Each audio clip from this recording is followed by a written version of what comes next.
that interpreter was a young girl who knew Korean well and very little English. And instead of being an interpreter, she was trying to learn English from us. Hey guys, this is the 25th episode of the Ash Brown Traveler. I'm your host H-Man. In this episode, we are going to interview Mr. Gopal Krishna Vishwanath, who's a retired structural engineer and a Quora contributor. So let's start off the Q&A with him. So question number 1, what is the first country that you have traveled? Yeah, the first country I traveled to was in 1993, and that was South Korea. That is, I can give you in brief. I wrote a very long and very detailed answer on this experience of traveling to Korea and why I traveled and all my experiences there. If you want, I will send you the link to that answer later. But in brief, I was a structural engineer at that time, and our company, I worked for a consultancy organization called Mekon. And ONGC was our client, and they were putting up some offshore platforms in Bombay High area. So these offshore oil platforms, the contract for their fabrication and transport and erection had been given to Samsung's Heavy Industries Korea.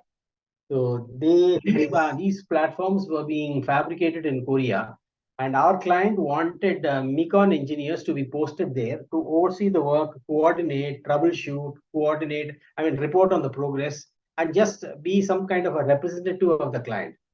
So I and my colleagues were sent there on rotation and from different disciplines, and I was one of the engineers there who was supervising or sort of overlooking or reporting on the progress of steel fabrication of the platforms. So I went there in July and returned in October, and this was in 1993.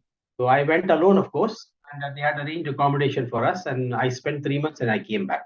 The details of my experiences are a little, very sort of. You will need a lot of interest in order to really read about them, but I wrote about it in a long answer running into more than probably 3 or 4,000 words. So I'll. Question number 2, how was life in 1990s Korea? Yes.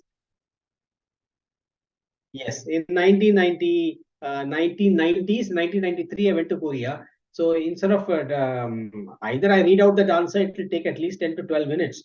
In brief, yes, I flew from here to Kolkata. From there, we went to Bangkok, and I landed in Seoul.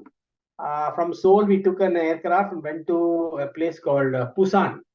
And the place where we were, Busan or Busan or whatever they call it, it's spelled as BUSAN now. It used to be spelled as PUSAN then. So that was the nearest airport to my place. And my place was about 1 or 2 hours of journey, either by boat or by travel, by car. So I traveled by car and finally reached that island, a little off the coast of South Korea. And that's where Samsung's shipyard is there, and they build ships in that place. So in this shipyard, they were fabricating these platforms. There were 4 such platforms. Each platform was almost around 3,000 tons of steel. It consisted of a huge 3 or 4-story building with a helipad on the top, and the whole thing used to be supported on tubular columns, and those columns would be sunk into the seabed to hold them firmly in place. So we were given accommodation there, and me and my engineers, we shared an apartment, and we used to do our own cooking because food there was a problem because everything there was ultra non-vegetarian. Whereas here in India, at least the animal that the people eat is a vegetarian animal. There, even the animal is non-vegetarian. So fish, crabs, anything that swims, crawls, flies, runs, whatever, anything that moves is edible. So it was not possible for me to go to any restaurant and eat there. That's why I had carried with me a full bag full of provisions and spices, and we did our own cooking. And we used to buy only milk and vegetables from the market and do our own cooking. And we had, of course, serious language problems because none of us knew a word of Korean. So the company there arranged an interpreter for us. That interpreter was a young girl who knew Korean well and very little English. And instead of being an interpreter, she was trying to learn English from us. So she would carry a dictionary with her, and the Korean engineers would be able to understand us when we spoke slowly in English, but they wouldn't be able to answer us in fluent English. They used to struggle and pause in between sentences. That's why communication was a little difficult. So this was my language experience. Of course, 1993, Korea was a very advanced country compared to India. They were much more prosperous. Roads were wonderful, just Western standards, and it was completely under American, what do you call it, protection. American soldiers were there all over the streets in Seoul to protect them from South Korea. And they had shopping malls, which we didn't even have a single mall in India at that time. I'm talking about the early 1990s. So the internet didn't exist at that time, but they had something called pagers, which came to India later. A pager is a small device which is strapped to your wrist, and if somebody wants to talk to you, he sends you a message, and your pager buzzes. When the pager buzzes, you will know that somebody is trying to reach you. Then you go take a phone and then call them. That's how they used to communicate. So at that time, even computers were primitive. They were all old DOS-based computers, 386 and 486. Those were the computers. So anyway, I spent 3 months there and finally finished my term. And I was replaced with somebody else who continued, just as I had taken over for somebody else. All of us were sent on rotation because we staying away from the families for such a long time would have been inconvenient for us. So I came back via Singapore, spent about a few days there just on my own, at my own expense, just to see the place, and then I came back. This was my first experience of traveling abroad, and this was in 1993. Question number 3. Have you visited the length and breadth of India? If so, which was your favorite place? Okay. Yeah, I won't say that I visited every place in India, but I have visited the length and breadth. Length means north-south direction. I have traveled all the way to Kanyakumari, and in the north, I have gone as north as Amritsar, not further. I have not been to Jammu and Kashmir, and I have not been to Simla, but I have been up to Punjab, Amritsar. I have been. That is north-south direction. In between, of course, I have been to several places on the way. East, west, yes, I have been in Gujarat, but west I've been in Gujarat, and in east I have reached as far as Kolkata. Never traveled to Assam or the northeastern states. And number of places I've been is, and either there are two things. One is the places where I've actually lived for a significant period of time. Those places I could say Kerala. My birth was in Kerala, and my grandfather used to live there. I've spent a lot of time in Kerala. Then I was brought up in Bombay. For 18 years, I spent in Bombay. Then I went to BITS Pilani in Rajasthan, spent 5 years there. And to Uttarakhand, Roorkee. I did now. At that time, it was called University in Jharkhand. At that time, it was Bihar. I took it up at a place called Bokaro. There's a steel plant there. I was posted there. The government then posted me in Bangalore. I arrived in Bangalore in 1974 October. And then I settled down in Bangalore because this was a design office. From Bangalore, I was sent on various project assignments to Kerala, to Gujarat, to Mangalore. Then I've been in Madras, Hyderabad, Visakhapatnam, Gujarat, all these places. And on holidays, I visited so many other places. I visited Puri, I visited Kolkata, both on tour and on personal visits. So I have been practically all over India except the far north, the far northeast, and in west I have been only up to Ahmedabad, Surat, Baroda. I have not gone to places like Porbandar or Dwarka or other places. No. In Maharashtra, I've been in Mumbai and Pune, and in Karnataka, I've practically traveled every place in Karnataka. Over the last 30 or 40 years that I've stayed here, I used to go on a holiday. I've been in official tours. I've been in Kudremukh, Mangalore, Bhadravati, and other places. Ballari also. And on holidays, I visited practically all the tourist spots in Karnataka. And then, of course, Madras, I used to go very often during my career. And plus, we have many relatives there. So for any family occasion or a wedding, I used to travel to Madras quite often. So this is all about my length and breadth travel in India. Favorite place? I have no favorite. Wherever I go, wherever I'm comfortable, I like it. It's okay. If I'm not too comfortable, I make an attempt to get out of that place as fast as I can. But all my tours were comfortable because I stayed in comfortable hotels, air-conditioned hotels. But and then when I was traveling with my family, of course, my family was with me, so that gave me comfort. I enjoyed the place. But yes, weather-wise, the best place I have ever seen is obviously Bangalore, because every other place in India has got weather extremes. So this kind of weather, you will not. We are privileged to be living in Bangalore, which is neither too cold, not too hot. So that way, I would say my favorite place would be Bangalore for two reasons. One is the weather. The other is that because I have struck roots here. While I'm an outsider to this place, my children are born and brought up here. My wife is also has spent here almost 30, 40, 45 years. She's been working in Canara Bank for all these years. She speaks Kannada like a native. So we have sort of rooted this place now, and our loyalties are with Karnataka and the Kannadigas.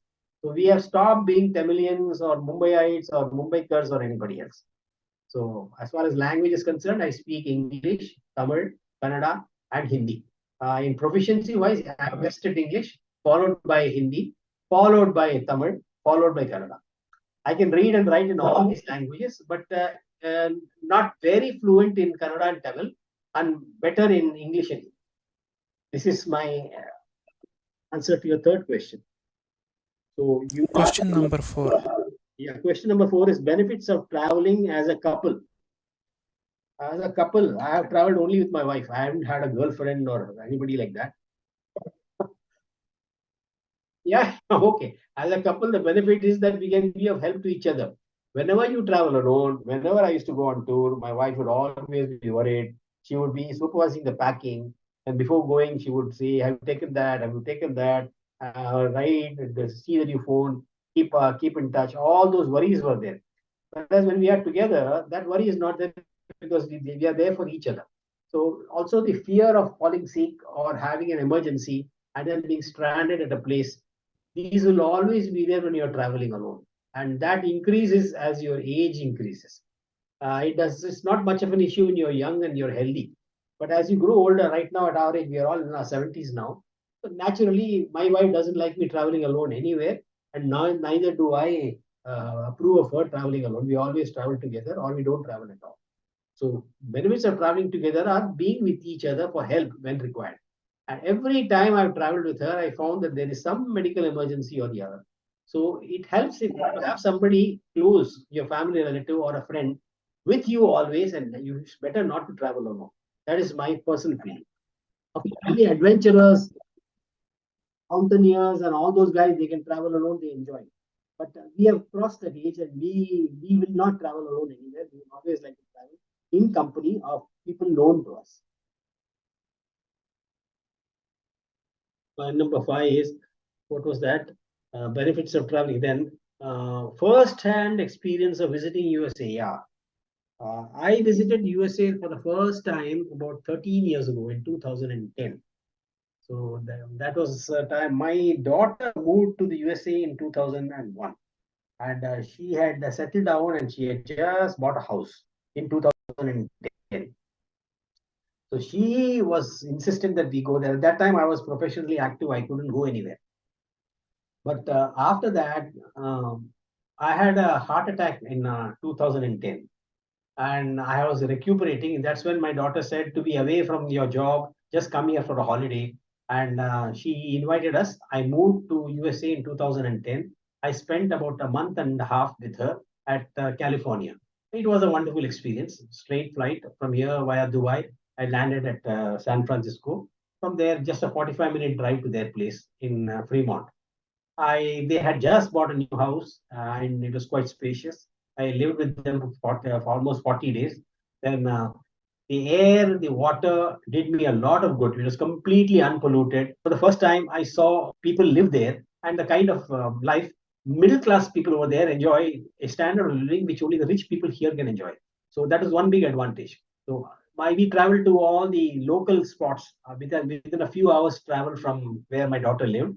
I visited various tourist spots in and around San Francisco area and the Bay Area of California.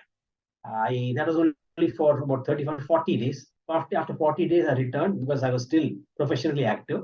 I had to run my company. I was running a startup at that time. That was my first visit in 2010. Number 7. Yes, yes. What was it? What did you like taking along with you when traveling? I like taking along my wife. That's all. I don't. Articles don't matter. Yeah, and then I wouldn't like to travel alone. That's all. Take along what I always precautions I take, not because I like it, but I take my medicines with me. Particularly when you go abroad, though medicines there are extremely costly, and even doctor's consultation is very costly. You don't even get an appointment. So before going, I finish off all my medical checkups and start treatments well in advance. I go to the dentist so that I don't have a problem there. They have to open your mouth; they'll charge you $1,000 just to open your mouth and peer inside. So we can't afford all that, and I take heavy insurance. So I take with me all my medicines so that I don't feel the need for buying any medicine over there. And these medicines may not be available there also because they won't give it to you without a prescription. Here you can go to any chemist. If the fellow knows you well, you can ask for any medicine. Unless it's very, very special and rare, but most chemists don't insist on a prescription. Whereas in America, they insist on a prescription. So I take my medicines. That is the most important. At your current age, are you still interested in making a trip again? Question number 10. What do you take then? At your current age, are you still interested in making a trip again? See, there is a desire and a wish, but there are compulsions which prevent me. I'm aged now. The comfort of staying in your own house with all medical help available is now something I've got so used to. And the fear of falling sick when you're away from your house makes you unwilling to travel unless it's really necessary. So I stopped going on holidays unless it's a very short holiday and unless I am in good company. I never go alone anywhere. No. At the most, my wife will plan, but every time, even when I go with my wife, we found that anything more than 3 or 4 days, if nothing happens, we are lucky. Otherwise, there will be some minor problem, a stomach upset at that time, being away from a doctor, or these emergencies we have had. Um, 6 or 7 years ago, I was traveling. I went to Pilani for our alumni meet. My wife stumbled and fell and hit her forehead on the ground. She bled. My wife, she had some medical emergencies like this. She had to, the rest of the holiday, I went to a hospital there, got it stitched up, and she went around with a bandage around her forehead. Then so many other times also in the aircraft, she had some food. We didn't agree with her. She started feeling giddy and she started vomiting. So inside the aircraft, had to rush her to the toilet. After that, we had to arrange for a wheelchair at the airport to move around. All these emergencies keep coming. Then every time I travel, I always am nervous on the last day because either she'll fall sick or I am falling sick or some problem will come up. So I start taking treatments and medicines and visiting the doctor before going. So that is why I'm not too keen on travel at the moment because we have not crossed a stage. Moreover, the need for traveling is what curiosity, widening your experience, your horizons, all that is now no longer a priority for me. I am now able to interact with people around the world sitting right in my house over a Zoom or a Google Meet call. So there is no need for me to travel to meet anybody. So that is why I travel now only if absolutely necessary. Otherwise, I avoid it.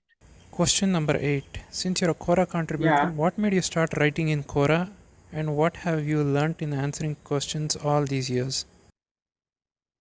Okay. All right. I hopped on to Quora on July 15th, 2015. In 2015, I was on my third or fourth visit to the United States because after my grandchild was born, my daughter used to invite us to come and spend time with her because she's working. So she needed help in managing the baby. So, like all Indian parents, it's very typical. We went there and then stayed for 6 months. That is the maximum time available that a visa will allow you. So, between me and my son in law's parents, we used to take turns to go to their place, stay with them, and help them to manage the baby. And till the baby was old enough, my grandchild was old enough to go to school. we have been following this cycle. Now we go once in 2 or 3 years. So my grandson is now 10 years old. So they don't need our attention at the moment now. So at that time, when I went, my daughter would go away to her office. My son-in-law would be away in his office. We would have the big house entirely to ourselves. It was a nice five-star jail with all comforts, TV, air conditioner, you name it, everything was there. But loneliness was a problem. There's nobody to talk to. Both the neighbors over there would just mind their business. If at all they see you, they just say hello, good morning, and then after that they don't talk at all. So we used to feel bored there. So I couldn't really enjoy the TV stations there because I could not relate to their programs. I would at the most watch some news channels. Then I watched some old serials, but I couldn't enjoy them the way we enjoy Indian serials in India. So that was when I used to spend a lot of time simply browsing the net. When I browsed the net looking for information, I would often feel the need for getting information on some subject, and I would Google it. That was the most popular thing to do at that time. I found that in a number of cases, Google would direct me to Quora, and the link would be a Quora answer. I clicked on that link, then I found there was a site here called Quora, and somebody had answered that question. And during those days, 2015, Quora was a great place. The number of members were limited, not as many as now, and they were all serious people. They all had real names. Quora's moderation was very good. Quality of questions, quality of answers was all top class. So I saw a few of those answers, not once but twice. Over a period of a few days, I found that Google was pointing towards Quora a number of times. That's when I got curious and I came to know about Quora. I then logged in and set up an account on 2015, July 15. I wrote my first question and I wrote my first answer. And that is how it started. That got just 5 views. That's all. I was completely unknown. Nobody even knew who I am. So it was discouraging, but I didn't mind. I waited for another month. I was just exploring the site, reading the answers of others, getting familiar with all their rules. Then another month later, I wrote one more answer. That too was barely noticed by anybody. That also was a little discouraging. So for some time, I again took a break. I was only reading. Then in sometime in October or November, something happened. Somebody asked a question on Bangalore City. How was Bangalore City during the 1970s, 80s, or some such thing like that? So this question was right up my alley. I've been living in Bangalore for more than 40 years. So I wrote a very longish answer on life in Bangalore during the 1970s when I had first moved in there. And it was full of nostalgia. And that answer struck a chord among a lot of Bangalore-based Korans. Quora has a lot of Bangalore-based members. That answer was the first answer to be noticed by a number of people. And my answer, instead of getting views in dozens or less than 100, this one got 10,000 views in just a matter of a day or two. So it was almost like a viral answer at that time. I got a number of comments also. Suddenly, my name became known. So that encouraged me, and I started writing more often. And the more often you write, you will get you will get noticed more often. And I started gaining followers from that time. And it was a nice roller coaster ride. But 2017, 2016, 17, 18, the 3 years were my best years on Quora, where I would add about 150 to 200 new followers every single day. I wrote thousands of answers, read thousands of answers, then posted comments on so many answers. I opened my message box, interacted with hundreds of Korans, and soon I became a very well-known figure on Quora. And Quora also noticed me. They declared me a most viewed writer in several subjects, and they awarded me the top writer badge twice in a row, 2017 and 18. 2019, they stopped giving that award for political reasons. But they're not giving to anybody now. But till then, every year they would handpick a few writers. I was given the top writer award in 2017 and 18. That too boosted my reputation, and I became a well-known writer. Thank you so much, sir, for answering all the questions. Okay. I hope you liked this episode. Please do like, share, subscribe the Hash Brown Traveler.